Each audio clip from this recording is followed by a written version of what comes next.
दक्ष की दादी अपने आप को जल्दी से संभलते हुए बोला, दक्ष तुम क्या देख रहे हो? तुम बहुत खुश नजर आ रहे हैं, क्या तुम अपनी प्यारी दादी को नहीं बताओगे? दक्ष अभी काफी अच्छे मूड में लग रहा था, जिस वजह से वो उनके बात का जवाब देते हुए बोला, दादी आपकी बहू का मैसेज है। ये सुनकर दादी और हैरान हो गए। वो तो लगभग ये बात भूल ही गए थी कि दक्ष की शादी हो गई है। वैसे भी उन्हें इस शादी से कोई उम्मीद नहीं थी। उन्होंने अच्छे से पता था कि दक्ष को लड़कियों से कितनी नफरत है। उन्होंने बस किसी पांडेजी के कहने पर दक्ष की शादी करवाई थी, लेकिन उन्होंने कभी नहीं सोचा था कि दक्ष और उसकी पत्नी के बीच का रिश्ता इतना अच्छा होगा। लेकिन वो अपने पोते की देखकर खुश भी थी, वो यही तो चाहती थी। अगर दक्ष उसकी पत्नी के साथ खुश था तो उन्हें और क्या चाहिए था।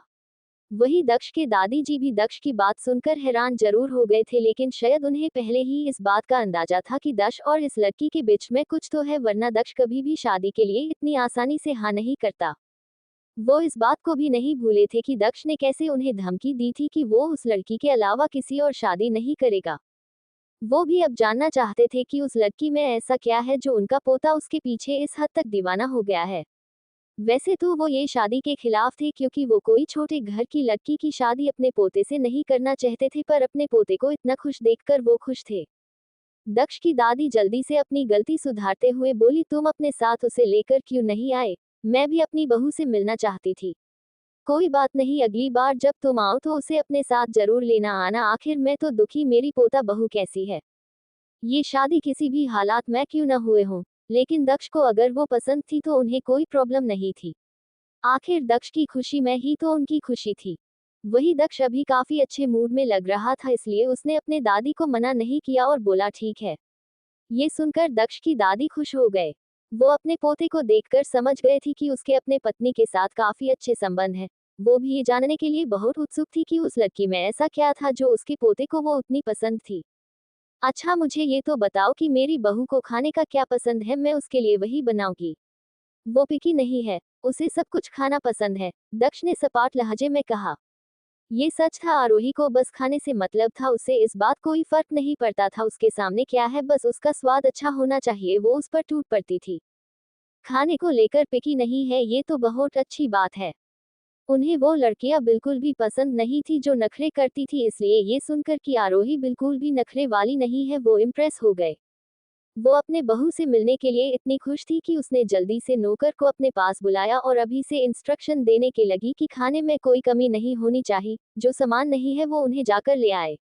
वही अपनी वाइफ को इतना खुश देखकर और मिस्टर सिंघानिया को चेहरे के एक्सप्रेशंस भी नॉर्मल हो गए। उन्होंने आज काफी दिनों बाद अपनी बीवी को इतना खुश देखा था। उनके पास किसी चीज की कमी नहीं थी, बस कमी थी तो सुकून की, प्यार की, और लगता था कि आरोही के आने से अब वो कमी भी जल्द ही पूरी होने वाली थी। सनशाइन इंटरनेशनल कॉलेज के बाद रिहर्सल स्कूल के ऑडिटोरियम में ही हो रही थी। प्ले मेमर्स के अलावा वहां अर्जुन के कुछ डाई हॉट फैंस भी थे। वही अर्जुन के पास कुछ लड़कियां खड़ी थी जो उसे लेकर थोड़ा बुरा फील कर रही थी। तभी उनमें मैं एक लड़की जिसका नाम प्रियंका था, वो अर्जुन को बहुत पसंद करती थी। वो बोली, ये टीचर की भी हद है, वो डिसाइड करने के लिए चिट कैसे निकलवा सकती है। यहाँ तक कि उन्होंने आरोही को परफॉर्म करने के लिए अलाउ भी कर दिया। वो बदसूरत लड़की किस एंगल से स्नो वाइट लगती है। सच में ये तो सरासर अर्जुन की बेइज्जती है, वो उस भयानक लड़की के साथ कैसे परफॉर्म कर सकता है। अर्जुन क्यों ना हम साथ में टीचर के पास जाकर कंप्लेन करे। वही अर्जुन जो उनके बाजू में खड़ा वो सब सुन रहा था, उसे उसके बात से कोई फर्क नहीं पड़ा, जैसे उसे आरोही के साथ परफॉर्म करने में कोई प्रॉब्लम नहीं थी। वैसा भी जब से उसे पता चला था कि आरोही उसकी भाभी है, उसका आरोही को देखने का नजरिया बदल गया था। वो तो बल्कि आरोही से मिलने के लिए काफी एक्साइटेड था। वो ये जानना चाहता था कि आरोही के अंदर ऐसा क्या है जो उसके क्रूल हॉटेड भाई को वो पसंद थी। उसके हिसाब से आरोही जैसे दिखती थी वो वैसे बिल्कुल भी नहीं है। भले ही वो आरोही को नहीं जानता था, पर वो अपने भाई के कैरेक्टर से अच्छे से वाकिफ था। वही आरोही को लॉलीपॉप चूसते हुए दरवाजे के पास खड़ी उनकी बातें सुन रही थी। उनकी बातें सुनकर उसके चेहरे पे एक स्माइल आ गए। वो सब लड़कियां ऐसा क्यों दिखा रही थी जैसे अर्जुन के साथ बहुत बुरा हुआ है। वही जैसे ही सबकी नजर दरवाजे के पास खड़ी आरोही पर गए, वहां पर एकदम सन्नाटा छा गया। वहां आरोही को देखकर लड़कियों का गुस्सा भड़क उठा। इस बदसूरत लड़की की यहाँ आने की हिम्मत कैसे हुए। कुछ लड़कियां चलकर आरोही के पास आए और उस पर भड़कते हुए बोली, आरोही तुम्हारे अंदर कोई शर्म है भी कि नहीं? तुम्हारे यहाँ आने की हिम्मत कैसे हुए? एक तो तुमने हमारी प्रियंका से उसका रोल चुरा लिया। तुम्हें क्या लगता है तुम ये सब करके आसानी से बच जाएगी? तुम्हारे अंदर किस बात का घमंड है? तुम्हें लगता है कि हम तुम्हें नुकसान नहीं पहुंचा सकते हैं? ये वही दोनों लड़कियां थी जिसने सुबह उसके साथ प्रैंक का प्लान बनाया था। ये दोनों प्रियंका की चमची थी। वो तो अच्छा हुआ कि उसे सही समय पर उनके इस प्रैंक के बारे में पता चल गया, वरना हिंदी टीचर की जगह वो गंदा पानी उसके ऊपर ही गिरता। प्रियंका कॉलेज में बहुत फेमस थी क्योंकि वो एक अमीर खानदान से बिलोंग करती थी। आरोही को पता था कि अगर चिट नहीं निकलता तो 90% चांसेस थे कि ये रोल प्रियंका को ही मिलता, इसलिए इसमें कोई हैरानी वाली बात नहीं थी कि प्रियंका उसे नफरत से घूर रही थी। आरोही ने उससे अर्जुन के करीब जाने का इतना अच्छा मौका जो छीन लिया था। ऐसा नहीं था कि प्रियंका सुंदर नहीं थी, बल्कि प्रियंका सोनाली के बाद कॉलेज की सबसे सुंदर लड़की थी। उसे याद था कि पिछली जिंदगी में भी उसने अर्जुन के करीब जाने की उसने बहुत कोशिश की थी, पर वो सफल नहीं हो पाई थी क्योंकि सोनाली ने उससे वो मौका छीन लिया था। उसे याद आया कि उसने कभी भी अर्जुन और सोनाली एक दूसरे के बहुत करीब नहीं देखा था। बस सोनाली ने उसे बताया कि वो और अर्जुन बहुत जल्द ही शादी करने वाले हैं और वो तुरंत उसकी बात को मान गए थी। उसने तो ये बात दक्ष से भी कंफर्म नहीं की थी क्योंकि सोनाली ने उसे मना किया था कि वो अभी इस बारे में किसी को न बताए। वो अब जब इस बारे में सोच रही थी तो उसे लग रहा था कि सोनाली ने उस समय उससे जो बोला था वो सच भी था कि नहीं। सच में सोनाली बहुत ही शातिर लड़की थी, पता नहीं क्यों वो कभी उसका असली चेहरा नहीं देख पाए। वैसे तुम किस बात के लिए इतना गुस्सा कर रही है? ये बस कुछ सेकंड की ही तो है। कुछ सेकंड। प्रिंस और स्नो वाइट के साथ में ज्यादा सीन्स नहीं थे। जब तक स्नो वाइट जहरीला सेब नहीं खा लेती और बेहोश नहीं हो जाती, उसके बाद प्रिंस वहां आता है, लेकिन वो कुछ सेकंड का सीन भी किसिंग सीन था। इस बारे में सोचते ही प्रियंका ने अपने दांत पिस लिए। उसे समझ आ गया कि आरोही ने जानबूझकर गुस्सा दिलाने के लिए उसे ये कहा था, और ऐसा हुआ भी। वो इस बात को सोचते ही गुस्से से आग बबूला हो गई। आरोही, तुम अपने आप को समझती क्या हो? और अर्जुन, तुम क्या सच में ये सीन करना चाहता हो? प्रियंका लगभग गुस्से से दहाड़ते हुए बोली। वही प्रियंका की बात सुनकर अर्जुन के चेहरा काला पड़ गया। अफसोस नोट, वो ऐसा कुछ नहीं करने वाला था। उसे अपनी जान बहुत प्यारी थी। उसे पता था ऐसा करना तो दूर, अगर उसने इस बारे में सोचा भी तो उसका भाई उसे खोलते तेल में फेंक दिया। ये सोचते ही दक्ष एक पल के लिए कौंप गया। लेकिन वो कर भी क्या सकता था? वो इस तरह अपने बोले सब से पीछे तो नहीं हट सकता था। लेकिन उसे कुछ न कुछ करना ही होगा। आरोही उसकी भाभी थी, वो उसे किस कैसे कर सकता था। तभी टीचर वहां आए और बोली, तुम लोग अभी तक यहाँ क्या कर रहे हो? चलो रिहर्सल कर टाइम हो गया है। ये सुनकर सबसे अर्जुन की तरफ देखा, लेकिन जब उन्होंने देखा कि अर्जुन कुछ नहीं बोल रहा है तो उनके पास बोलने को कुछ नहीं था। फिर सब अपने गुस्से का घुट पीते हुए रिहर्सल करने चले गए। रिहर्सल के बाद आरोही जैसे ही बाहर आए उसका फोन बजा। उसने एक नजर फोन की तरफ देखा और दक्ष का कॉल देखकर आरोही के चेहरे पे एक प्यारी सी स्माइल आ गई। उसने जल्दी से कॉल रिसीव किया। क्या तुम्हारी क्लास खत्म हो गए? रिसीवर की दूसरी तरफ दक्ष की नेगेटिव आवाज सुनाई दी। हाँ, क्लास खत्म हो गए। मैंने बस अभी अभी ही अपने रिहर्सल खत्म किया है, लेकिन प्रिंस इतना बदसूरत था कि मुझे लगा जैसे मुझे स्टेज पर ही उल्टी हो जाएगी। मैं टीचर के पास भी गए कि मुझे ये रोल नहीं करना है, पर टीचर ने कहा कि निकली हुई चिट को बदला नहीं जा सकता है। वही अर्जुन जो ऑडिटोरियम से बाहर आ रहा था, आरोही की बात सुनकर लगभग वो गिर ही गया। ठीक है, मना कि वो अपने भाई के मुकाबले कम हैंडसम था, पर वो इतना भी बदसूरत नहीं था कि उसे देखकर आरोही को उल्टी आ जाए। उसे ये सब बोलने से पहले एक बार अपना चेहरा जरूर आईने में देखना चाहिए, फिर उसे पता चलेगा बदसूरत होना किसी कहते हैं। पता नहीं भाई ने इसमें क्या देख लिया जो इस जैसी बदसूरत लड़की से शादी कर ली। मुझे पता करना ही होगा। वही आरोही की ये आदत थी कि जो कुछ भी कॉलेज में होता था वो सब दक्ष को बताती थी। वही दक्ष भी शांति से उसकी हर एक बात सुन रहा था। अब आगे क्या होगा दक्ष और आरोही की जिंदगी में, जानने के लिए पढ़ते रहिए मेरी ये novel reborn of devil little wife, सिर्फ और सिर्फ पॉकेट एफएम पर। आज के लिए इतना ही। आगे जानने के लिए नेक्स्ट एपिसोड पढ़िए and please like, comment and share जरूर कीजिए। एंड प्लीज आप लोग आपने रिव्यू जरूर दीजिएगा कि आपको मेरी ये स्टोरी कैसे लगी। Please please. आरोही अब जब इस बारे में सोच रही थी तो उसे लग रहा था कि सोनाली ने उस समय उससे जो बोला था वो सच भी था कि नहीं। सच में सोनाली बहुत ही शातिर लड़की थी, पता नहीं क्यों वो कभी उसका असली चेहरा नहीं देख पाए। वैसे तुम किस बात के लिए इतना गुस्सा कर रही है? ये बस कुछ सेकंड की ही तो है। कुछ सेकंड। प्रिंस और स्नो वाइट के साथ में ज्यादा सीन्स नहीं थे। जब तक स्नो वाइट जहरीला सेब नहीं खा लेती और बेहोश नहीं हो जाती। उसके बाद प्रिंस वहां आता है, लेकिन वो कुछ सेकंड का सीन भी किसिंग सीन था। इस बारे में सोचते ही प्रियंका ने अपने दांत पिस लिए। उसे समझ आ गया कि आरोही ने जानबूझकर गुस्सा दिलाने के लिए उसे ये कहा था, और ऐसा हुआ भी। वो इस बात को सोचते ही गुस्से से आग बबूला हो गई। आरोही, तुम अपने आप को समझती क्या हो, और अर्जुन, तुम क्या सच में ये सीन करना चाहता हो? प्रियंका लगभग गुस्से से दहाड़ते हुए बोली। वही प्रियंका की बात सुनकर अर्जुन के चेहरा काला पड़ गया। अफसोस नोट, वो ऐसा कुछ नहीं करने वाला था। उसे अपनी जान बहुत प्यारी थी। उसे पता था ऐसा करना तो दूर, अगर उसने इस बारे में सोचा भी तो उसका भाई उसे खोलते तेल में फेंक दिया। ये सोचते ही दक्ष एक पल के लिए कौंप गया। लेकिन वो कर भी क्या सकता था? वो इस तरह अपने बोले सब से पीछे तो नहीं हट सकता था। लेकिन उसे कुछ न कुछ करना ही होगा। आरोही उसकी भाभी थी, वो उसे किस कैसे कर सकता था।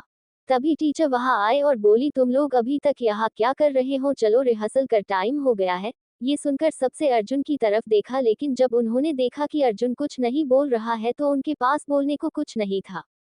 फिर सब अपने गुस्से का घुट पीते हुए रिहर्सल करने चले गए। रिहर्सल के बाद आरोही जैसे ही बाहर आए, उसका फोन बजा। उसने एक नज़र फोन की तरफ देखा और दक्ष का कॉल देखकर आरोही के चेहरे पे एक प्यारी सी स्माइल आ गई। उसने जल्दी से कॉल रिसीव किया। क्या तुम्हारी क्लास खत्म हो गए? रिसीवर की दूसरी तरफ दक्ष के नेगेटिव आवाज सुनाई दी। हाँ, क्लास खत्म हो गए। मैंने बस अभी अभी ही अपने रिहर्सल खत्म किया है, लेकिन प्रिंस इतना बदसूरत था कि मुझे लगा जैसे मुझे स्टेज पर ही उल्टी हो जाएगी। मैं टीचर के पास भी गए कि मुझे ये रोल नहीं करना है, पर टीचर ने कहा कि निकली हुई चिट को बदला नहीं जा सकता है। वही अर्जुन जो ऑडिटोरियम से बाहर आ रहा था, आरोही की बात सुनकर लगभग वो गिर ही गया। ठीक है, मना कि वो अपने भाई के मुकाबले कम हैंडसम था, पर वो इतना भी बदसूरत नहीं था कि उसे देखकर आरोही को उल्टी आ जाए। उसे ये सब बोलने से पहले एक बार अपना चेहरा जरूर आईने में देखना चाहिए, फिर उसे पता चलेगा बदसूरत होना किसी कहते हैं। पता नहीं भाई ने इसमें क्या देख लिया जो इस जैसी बदसूरत लड़की से शादी कर ली। मुझे पता करना ही होगा। वही आरोही की ये आदत थी कि जो कुछ भी कॉलेज में होता था वो सब दक्ष को बताती थी। वही दक्ष भी शांति से उसकी हर एक बात सुन रहा था। अगले दिन आरोही जैसे ही घर आए, उसकी नजर सोफे पर बैठे दक्ष पर गए। दक्ष को इस समय घर पर देखकर उसके चेहरे पे एक बड़ी सी स्माइल आ गई, क्योंकि आधे से ज्यादा समय दक्ष ऑफिस में ही रहता था। दक्ष के पास उसके लिए टाइम ही नहीं होता था, जिस वजह से वो दक्ष से बहुत नाराज रहती थी। लेकिन आज दक्ष को घर पर देखकर वो खुश हो गए।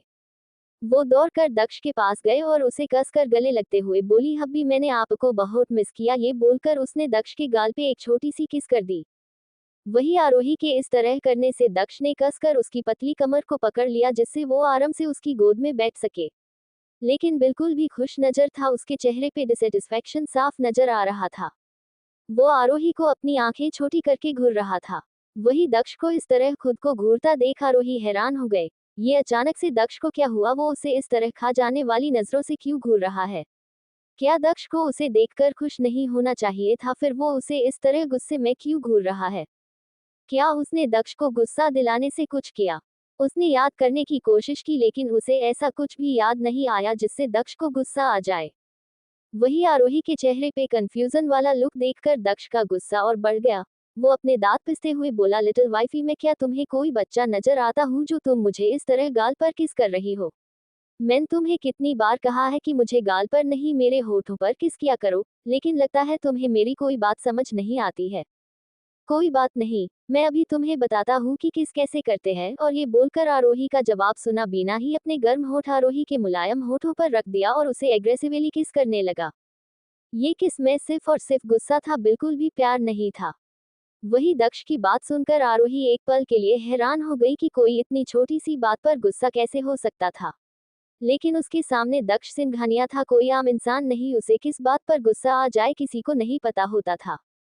लेकिन अभी इन सब से ज्यादा जरूरी था कि दक्ष के गुस्सा को शांत कैसे किया जाए। आरोही को अगर सबसे ज्यादा डर किसी चीज से लगता था तो वो था दक्ष का गुस्सा। दक्ष का गुस्सा बहुत ही खतरनाक था। एक बार उसे गुस्सा आ जाए तो वो ये नहीं देखता था कि सामने कौन है, वो उसके साथ कुछ भी कर सकता था। भले ही उसे पता था कि दक्ष कभी भी उसे चोट नहीं पहुंचा सकता है, लेकिन फिर भी उसे उसके गुस्से से बहुत डर लगता था। उसे याद था कि पिछला जिंदगी में दक्ष को गलतफहमी हो गई थी कि उसके और अर्जुन के बीच में कुछ चल रहा है, और गुस्से में आकर दक्ष ने उसे एक अंधेरे कमरे में बंद कर दिया था। यहाँ तक कि उसने एक बार भी उससे ये पूछना जरूरी नहीं समझा कि सच में उसके और अर्जुन के ऐसा कुछ था भी कि नहीं। उस समय दक्ष पूरी तरह पागल हो गया था। उसने अपनी सोचने समझने की शक्ति खो दी थी। अगर आरोही की जगह कोई और होता तो वो कब का उसे मौत के घाट उतार देता, लेकिन वो आरोही को कुछ नहीं कर सकता था, चाहे वो कितने भी गुस्से में क्यों न हो। उसे अभी भी याद था कि वो 2 दिनों तक उसी अंधेरे कमरे में बंद रही थी। वो 2 दिन उसकी जिंदगी का सबसे भयानक दिन था।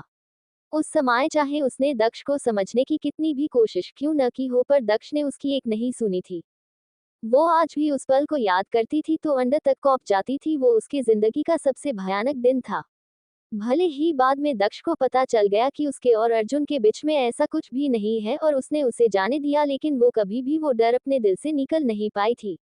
दक्ष उसे लेकर हद से ज्यादा पजेसिव था। उसका बस चलता तो वो आरोही को घर में कैद करके रखता, जिससे कोई भी उसकी तरफ आंख उठाकर भी न देख सके, क्योंकि उसके हिसाब से आरोही सिर्फ उसकी थी, तो उसे देखने का हक, उसे छूने का, महसूस करने का हल सिर्फ और सिर्फ उसका था। लेकिन वो आरोही को डराना भी नहीं चाहता था। वो नहीं चाहता था कि उसका ये पागलपन देखकर आरोही उससे दूर हो जाए, इसलिए उसने खुद को कंट्रोल कर रखा था। वो कुछ भी बर्दाश्त कर सकता था, लेकिन आरोही को खुद से दूर जाने नहीं दे सकता था। वही आरोही ने एक गहरी सांस ली और वो भी दक्ष के किस में उसका साथ देना लगी। साथ ही वो अपना एक हाथ उसके बाल में ले गए और प्यार से उसके बाल में हाथ फेरने लगी। जैसी कि उसने उम्मीद की थी, उसके इस तरह करने से दक्ष का गुस्सा धीरे धीरे शांत होने लगा। इतने सालों तक दक्ष के साथ रहने के बाद आरोही को अच्छे से पता था कि दक्ष के गुस्से को कैसे शांत करना है। दक्ष अब बहुत ही प्यार से उसे किस कर रहा था। वो उसके लोअर लिप्स को अपने होठों को बीच दबाते हुए उसे चूम रहा था। वो कभी उसके अपर लिप्स को चूमता तो कभी लोअर लिप्स को। वो तब तक उसे किस करता रहा जब तक वो पूरी तरह सेटिस्फाई नहीं हो गया। उसके बाद उसने उसे छोड़ दिया। वही दक्ष के छोड़ते ही आरोही जोर जोर से सांस लेने लगी और अपनी बढ़ी हुई धड़कनों को कंट्रोल करने को कोशिश करने लगी। दक्ष ने एक नजर आरोही को देखा, जो अपने आप को कंट्रोल करने की कोशिश कर रही थी। ये देखकर दक्ष के होठ के कोने थोड़े से मुड़ गए। फिर वो बहुत ही सेडेक्टिव वे में आरोही की गर्दन को अपने जिप से लीक करते हुए बोला, लिटिल वाइफी, अब तुम्हें समझ आया कि किस कैसे करते हैं। वही दक्ष के इस तरह करने से आरोही के पूरे शरीर में जैसे करंट लग गया और उसकी पकड़ दक्ष पर कस गए।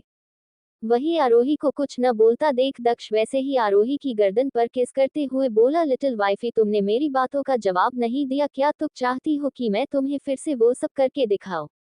ये सुनकर आरोही की आंखें चौड़ी हो गई। उसे अभी भी अपने होठों पर दर्द महसूस हो रही था। वो जल्दी से अपना सिर न में हिलाते हुए बोली, हब्बी, मुझे समझ आ गया, आपका वो सब दोबारा करने की कोई जरूरत नहीं है। वही आरोही को इस तरह मना करता देख दक्ष के भौहें सिकुड़ गए, लेकिन उसे कुछ नहीं कहा भी। अच्छा ये बताओ, क्या तुम इस संडे फ्री हो? ये सुनकर आरोही ने सोचा और बोला, हाँ, इस संडे मेरे पास करने को कुछ नहीं हुआ। क्या हुआ हब्बी, आप क्यों पूछ रही हो? दक्ष उसके गाल को सहलाते हुए बोला, वो दादी तुमसे मिलना चाहती है। आई नो आज का एपिसोड थोड़ा छोटा है। सच में आज मुझे बिल्कुल भी समय नहीं मिला एपिसोड लिखने का, फिर भी मैंने बस आपके लिए ट्राई किया और जितना मुझसे हुआ मैंने लिखा। क्योंकि मुझे पता है कि आप लोग को नए एपिसोड का कितना इंतजार रहता है और मैं आप लोग को निराश कैसे कर सकती हूँ। And thank you so much मेरी नॉवेल को इतना सारा प्यार देने के लिए। अब आगे क्या होगा दक्ष और आरोही की जिंदगी में, जानने के लिए पढ़ते रहिए मेरी ये novel reborn of devil little wife, सिर्फ और सिर्फ पॉकेट एफएम पर। आज के लिए इतना ही। आगे जानने के लिए नेक्स्ट एपिसोड पढ़िए and please like, comment and share जरूर कीजिए। एंड प्लीज आप लोग अपने रिव्यू जरूर दीजिएगा कि आपको मेरी ये स्टोरी कैसे लगी। Please please.